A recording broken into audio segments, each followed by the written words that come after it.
mulla nima yoqtirsa, nima xohlasa, nima istasa, nima natija bersa, effekt bersa, shunaqa tus olyapmiz, shunaqa ko'rinyapmiz. Lekin aslimiz bekinib ketyapti. Qalbchi, qalbga shu yoqadimi desangiz, men bu narsa qalbga yoqmaydi-da. Diskomfort. Tezroq yechib tashlab, hali oddiy kiyimlarimni kiyib olsam deyman. Tushunyapsizmi? Men atayin sizga ko'rsatmoqchi bo'ldim. Oxirgi holat mana shu.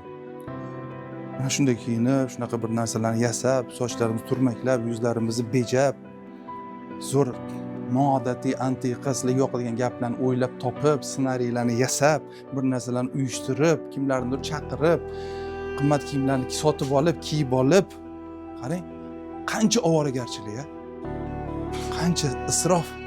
Nimaga deysiz? Nimaga? Oddiy shunchaki xuddi hali somsaxonaga borib, oddiy kiyimda ham gapirsam ta'sir qilishi kerak-ku asli bu gaplar.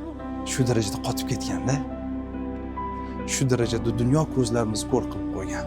Haqiqatni ko'rmay qolganmiz.